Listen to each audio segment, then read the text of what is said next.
रसूलुल्लाह की एक सुन्नत को अदा करने के लिए कितने गुनाह करते हो, ये भी बोलो मेरे बेटे। एक सुन्नत अदा करने के लिए कितने गुनाह करते हैं, बेहिसाब।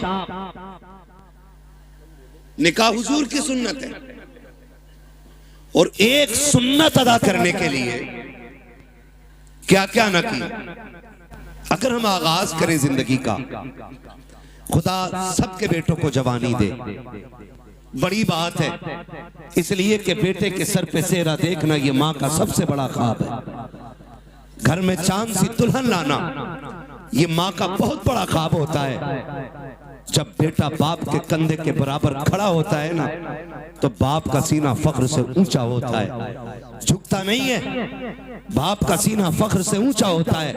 अल्लाह ने मेरे बेटे को जवानी दी है। जब खुदा जवानी दे ना, तो फिर खुदा को ना भूलना। क्या करना है? खुदा को नहीं भूलना है, यही असल है। बेटा जवान हुआ, अम्मा ने क्या कहा? जैसी बेटे जवानी की दहलीज पे कदम रखते हैं, माँ कहती है चांद सी दुल्हन लानी है। मैं समझता हूं हर माँ की कहानी ये होगी, क्योंकि हर माँ अपने लाल से बेपनाह प्यार करती है। मैं कहूं कि मोहम्मद रजा भाई की माँ प्यार करती है, सिर्फ ये गलत होगा। मेरी माँ प्यार करती है, सिर्फ ये भी गलत होगा। आपकी माँ प्यार करती है, सिर्फ ये गलत होगा। हर माँ का एक ख्वाब होता है, मेरा लाल जवान हो, सेहरा पहने, दुल्हन चांद सी मैं ढूंढ के लाऊं। मुझे तो हैरत होती है ना, जब बहुएं आके शिकायत करती, मौलवी साहब कोई तावीज होगा जिससे मेरी बहू का लड़ना खत्म हो जाए। तो मैं कुछ देर सोचता हूँ कि इसे ये हो क्या गया है, शिकायत कौन सी लेके आई है, पूछो बात क्या हो गई। तो एक सीधी बात कहती है, पता नहीं मेरी सास को जलन होती है मुझसे। ये एक बेटा मेरी बात कान खोल के सुन ले और याद रखिएगा, अगर एक रात के जलसे से जन्नत मिलती ना, तो हुसैन 72 गर्दनें नहीं कटवाते करबला में। ये भी कान खोल के सुन लीजिए, अगर जन्नत इतनी सस्ती होती ना, तो फिर करबला में हुसैन ने 71 लाशें नहीं उठाई होती। महंगी है जन्नत, उसे बचा के रखना जरूरी है, बचा के रखना जरूरी है। जब आके ये शिकायत की जाती है ना कि मेरी सास मुझसे चलती है, मेरा एक सवाल हर बहू से है, तुझे पता है तुझे कितनी हसरतों से लाई है? जब बेटा 12 साल से ऊपर चढ़ा था ना, तभी से उसने दुल्हन के तस्करे शुरू कर दिए थे। तभी से रिश्तेदारी में जाके कहती थी, सुनो बेटा 15 साल का हो गया, बेटा 18 का हो गया, मेरा बेटा 19 का हो गया। हम भी दुल्हन देख रहे हैं, क्यों? ताकि किसी अच्छी दुल्हन का पता मिल जाए, अच्छी दुल्हन का पता मिल जाए। मेरी बहन, मेरी बेटी, कान खोल के सुन, कोई माँ किसी बहू की दुश्मन नहीं होती है। किसी माँ को अपने बेटे की शरीक हयात से जलन नहीं होती है। आप अगर ये पूछें फिर ये झगड़े कैसे, एक सीधी सी बात है, याद रखिएगा, ये सबक जाके बहन बेटी को पढ़ाना, कहना सुनो, माँ हर बहू के अंदर एक अच्छी माँ देखना चाहती है। माँ हर बहू के अंदर एक अच्छी माँ देखना चाहती है। वो ये चाहती है कि जितनी फिक्र मैंने अपनी बेटी की है, उतनी ही फिक्र, जाने दीजिए, उतनी ही फिक्र मेरे बहू को होनी चाहिए, उतनी ही फिक्र। मैं खुद समझता हूँ मेरी तकरीर जितनी अहम थी, उसी वक्त मुझे मौका दिया गया। मुझे खुद भी पता है, मुझे इस वक्त मौका देने का मतलब यह है कि तकरीर इतनी जरूरी नहीं है। बस ये है, जो लोग बाहर से आए, मुझे पता, मैं उनके लिए बोल रहा हूँ। अल्लाह आपको सलामत रखे। जरा कह दें या रसूल अल्लाह। मैं किसी को डांटूंगा नहीं, मर्जी है, जिसे उठ के जाना चाहे चला जाए। मेरा उसूल है, महबूब की महफिल को महबूब सजाते हैं, आते हैं वही जिनको सरकार बुलाते हैं। तो एक बहू के अंदर माँ, एक अच्छी माँ देखना चाहती है। तो ये जो शिकायतें चल रही है ना छोटी छोटी, कहीं ना कहीं हमने इनमें कमियां की, कहीं ना कहीं हमने इसमें गलत किया। जब हम आए हुजूर के लिए थे, तो जिंदगी किसके लिए जी रहे हैं? आज के हालात आप देखिए, हमारी कंडीशन क्या है। हम सारे दुश्मनों के निशाने पे बैठे हुए हैं। आज सारी इस्लाम दुश्मन ताकत मुत्तहिद हो गई और सबका एक ही मिशन है, मुसलमानों को मिटाया जाए। इस्लाम खत्म किया जाए, मैं कसम खा के कह सकता हूं सुबह कयामत तक न मुसलमान मिट सकता है और ना ही इस्लाम मिट सकता है। इसलिए कि इस इस्लाम की बुनियाद इस उम्मत को मेरे नबी ने बनाया है और इस दीन की हिफाजत मेरा खुदा कर रहा है। फानूस बन के जिसकी हिफाजत हवा करे, वो शम्मा क्या बुझे जिसे रोशन खुदा करे। तो ये दीन मिट नहीं सकता है, लेकिन आपको होशियार होने की जरूरत है, आपको होश में आने की जरूरत है, आपको होश के नाखून लेने की जरूरत है। कितनी तेजी के साथ बेटियां मुर्तद हो रही हैं। आपके बरेली सबसे आगे इस लिस्ट में है कि सबसे ज्यादा अगर दीन छोड़ा है तो आपके बरेली की बेटियों ने दीन छोड़ा है।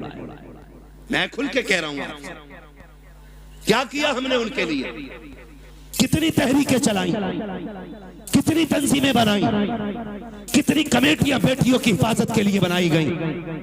मुझे बताया जाए, बस जितनी देर खबर आती है बेटी फलां की भाग गई, उतनी देर गुस्सा आता है, उतनी देर प्लानिंग होती है। अगला सूरज निकला फिर वही बेढंगी चाल। कौन बचाएगा इन बेटियों को आकर के? क्या फिर से उमर इब्न खत्ताब को आना है? क्या फिर से शेर खुदा को आना है? क्या फिर कोई सलाहुद्दीन आएगा? क्या फिर कोई मोहम्मद बिन कासिम आएगा? क्या फिर से किसी खालिद बिन वलीद को आना है? नहीं, जिनको आना था आ चुके। अब या तो तुझे खालिद बिन वलीद बनना है या मुझे खालिद बिन वलीद बनना है। ये बात कान खोल के सुन लीजिए। मुझे नारों की जरूरत नहीं, तुम्हारी वाह की जरूरत नहीं। मेरा उसूल है, मैं आईना को दिखाऊंगा दाग चेहरे के, जिसे खराब लगे सामने से हट जाए। हमें फैसले करने पड़ेंगे, हमें जजमेंट लेना पड़ेगा, यहाँ बैठ करके ये इत्तेफाक राय करना पड़ेगा कि बेटियों को बचाना कैसे। किसी की एक गई, एक के जाने से कोई फर्क नहीं पड़ता है। लाखों भी चली जाएं तो इस्लाम को फर्क नहीं पड़ता है, इसलिए कि इस्लाम शान वाला था, शान वाला है और शान वाला। तकलीफ कब होती है? जब वो किसी गैर के बिस्तर पे बैठ के कहती है मैं अब्दुर्रहमान की बेटी हूं, मेरा नाम फातिमा है, तब दिल धड़कना छोड़ देता है। तब जी में आता है ये नाम लेने से पहले इसकी जबान कट क्यों नहीं गई। हमें सोचना पड़ेगा हम कर क्या रहे हैं। आबादी कम है हमारी, तादाद कम है हमारी, मुझे बताओ पैसा कम है हमारे पास। हमारे पास जितना पैसा आया हमने या तो प्लॉट खरीदे या होटल बनाए या हमने बिजनेस आगे बढ़ाया, लेकिन कौम के फ्यूचर के बारे में किसी ने नहीं सोचा। मुखालफत नहीं करता मोहम्मद रजा भाई, हर बस्ती में कई कई मदरसे हैं, होने चाहिए, हर इलाके में खानका है, होनी चाहिए। लेकिन मुझे पता तो सही, जिस इलाके में कई मदरसे हैं, खानकाहे हैं, मज़ारात हैं, उन इलाकों में इस्लाम की शहजादियों की तालीम हासिल करने के लिए एक अच्छा इदारा क्यों नहीं है, अच्छे स्कूल क्यों नहीं है। हम तो कहते हैं बेटियों को IAS बनाएंगे, बनाओ तुम्हारी मर्जी है, IPS बनाओ तुम्हारी मर्जी है, MBBS बनाओ तुम्हारी मर्जी है, लेकिन तालीम के नाम पे ये जो नंगा नाच हो रहा है इसे रोकना पड़ेगा, इसे रोकना पड़ेगा। ये रुकेगा कैसे? खुदा की कसम, जिस तरह तुमने मदरसों के लिए चंदे किए गए, मज़ारों के लिए चंदे किए गए, इसी तरह कौम की बेटियों के लिए, स्कूलों के लिए चंदे करो और ऐसे स्कूल बनाओ जिसमें पढ़ने वाली भी बेटी हो, पढ़ाने वाली भी बेटी। ये कौन बनाएगा? ये कौन बनाएगा? क्या कोई आएगा? और नहीं, मैं सच कहता हूं, 3 चीजों से बेटियां हमारे हाथ से गई। नंबर 1 ऑनलाइन पढ़ाई, इसने बेटियां छीन ली। नंबर 2 ट्यूशन, इसने बेटी छीन ली। नंबर 3 शादियों के बढ़ते खर्चे, इन्होंने बेटियां छीन ली। और ये कितनी कसरत से हमारे बीच में, ये खुद फैसला करें हम लोग। जब तक ऑनलाइन पढ़ाई नहीं थी, किसी को रजाई में छुप के मोबाइल चलाने की इजाजत नहीं थी। जब से ऑनलाइन तालीम आई, बाप की मजबूरी बन गई। ऑनलाइन छोटे फोन पे नहीं हो सकती है, बड़े फोनों पे और रह गई ट्यूशन के तमाशे, तो आप सोशल मीडिया पे सर्च करें हमारी बेटियों का किस तरह इस्तेमाल हो रहा है, किस तरह उन्हें छेड़ा जाता है। मैं आपकी बेटी पे एतराज नहीं कर सकता, मैं कहता हूं आपकी बेटी शरीफ होगी, लेकिन जहां जाके बैठ रही है वहां तो सारे शरीफ नहीं है, वहां तो सारे शरीफ नहीं है।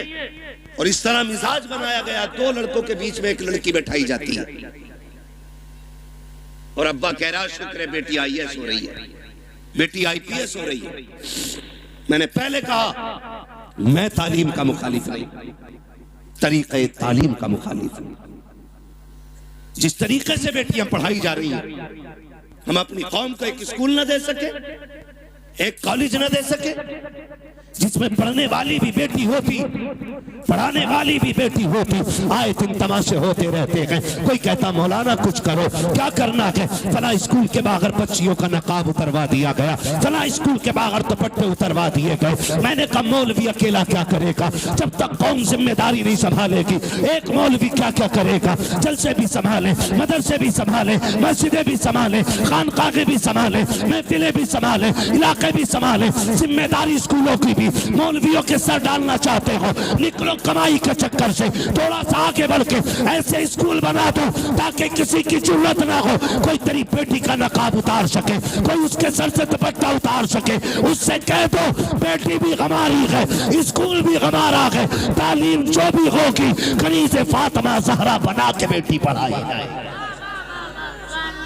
इस तरह बेटियां पढ़ाओ, वरना वो दिन दूर नहीं है, तेरी मेरी बेटियां तेरे मेरे घर से निकल जाएंगी और रोने के सिवा कुछ नहीं होगा।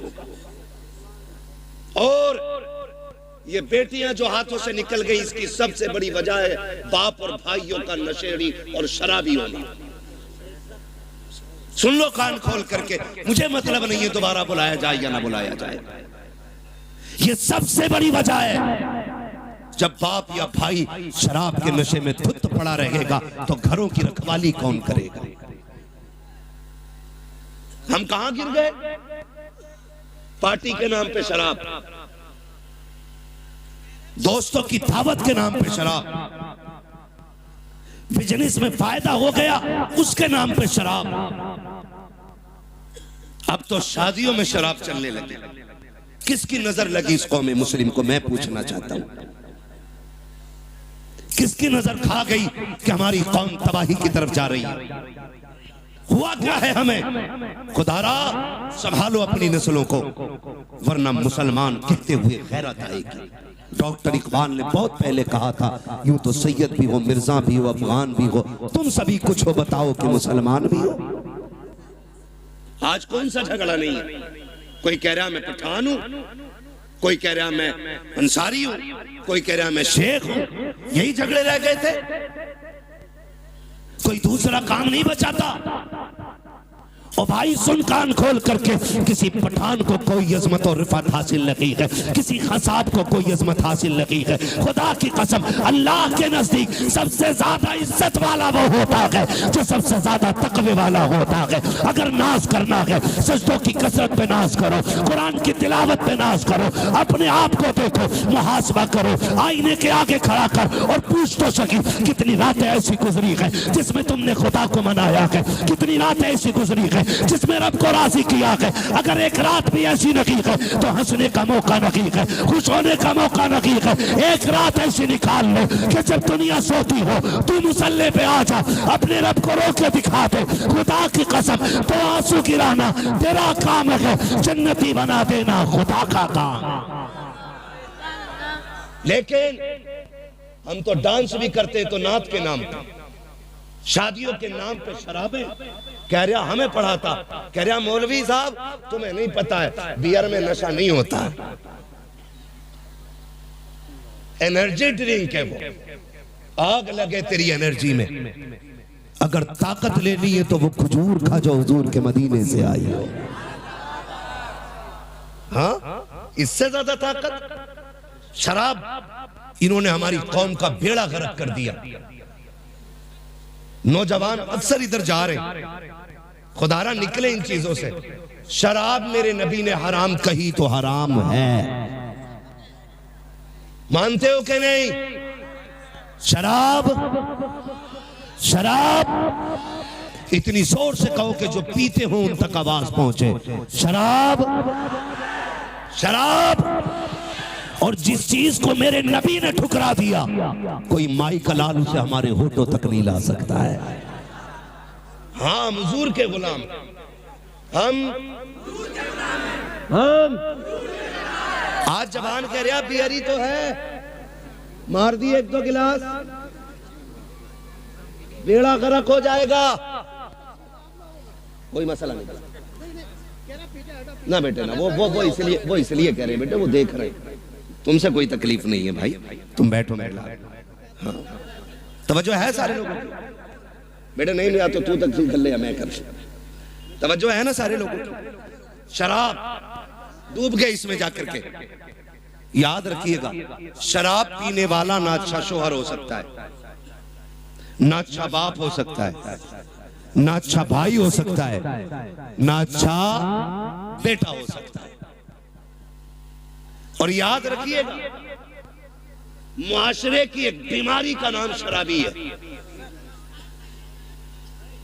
इतनी बुरी चीज, जो शराब पीता है उसके घर की इज्जत महफूज नहीं रहती, उसके घर की बहन बेटियां बाहया नहीं होती। अगर किसी को घर की इज्जत को आग लगाना हो तो शौक से शराब पिए जाके। आखिरत का अजाब अलग बात है, मैं दुनिया के अजाब बता रहा हूं। तो कभी भी शराब के करीब नहीं जाएंगे इंशाअल्लाह, शराब के करीब नहीं जाएंगे इंशाअल्लाह। पार्टी के नाम पे मेरे भाई शराब आई, उसके अलावा एक बीमारी और, शादी में शराब आ गई। अब एक तमाशा और चल गया, हल्दीराम। नमकीन की बात नहीं कर रहा हूं मैं, हल्दी ये चल गई है ना रसम, आए दिन फेसबुक पीला पीला दिखता है। अब हल्दी डे, हैप्पी हल्दी है। इतनी धुन से तो शबे बारात का एहतमाम नहीं करते जितनी धुन से हल्दी का कर रहा है।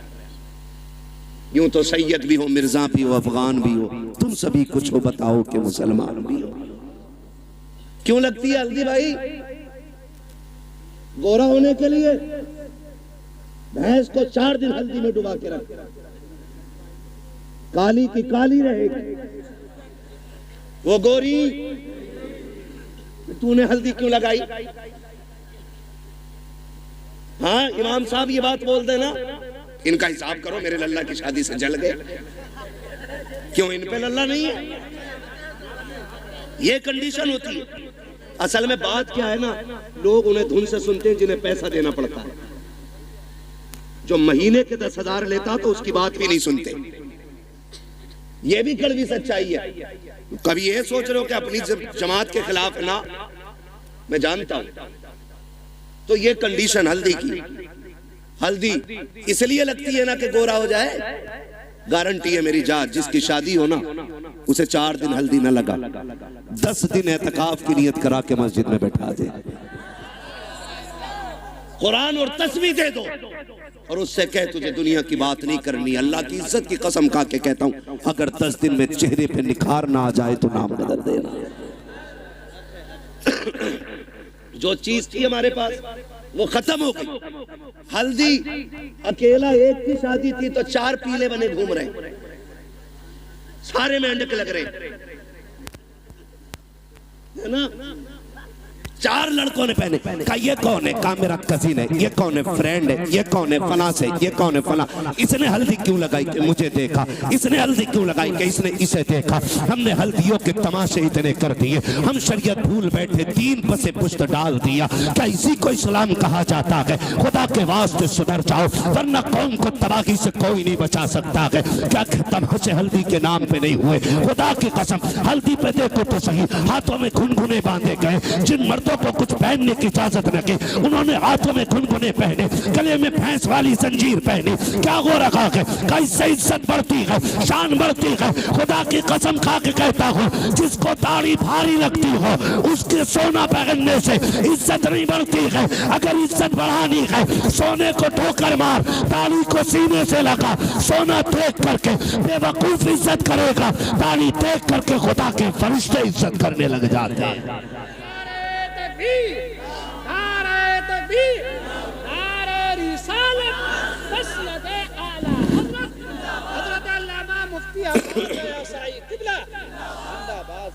समझ रहे मेरी बात?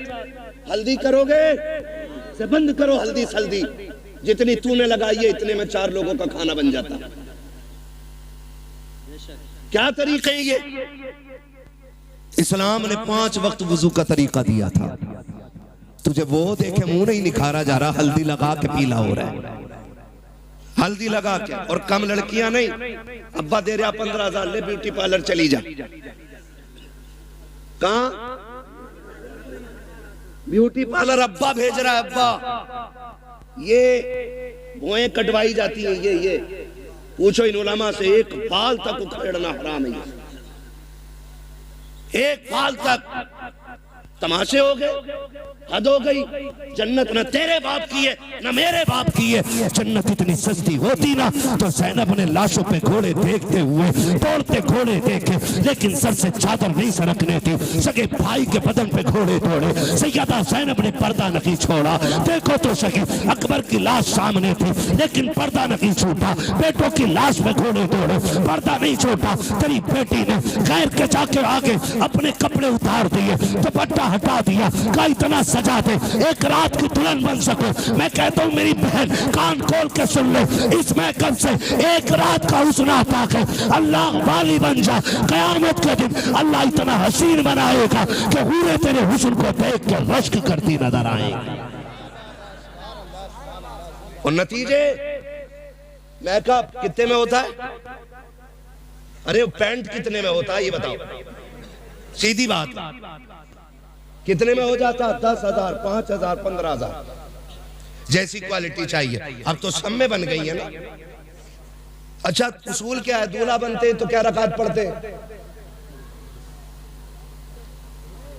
कितनी पढ़ते? पीछे वाले भी पढ़ते हैं कि ऐसे ही चले गए थे ससुराल? कितनी रकात? 2 रकात। और फिर तरीका यह है इस्लाम का, 2 रकात पढ़ के गया था, 2 रकात आके पढ़ता। तू भी पढ़ता, वो भी पढ़ती,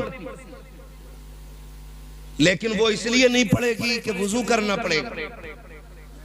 और वुजू कर लिया तो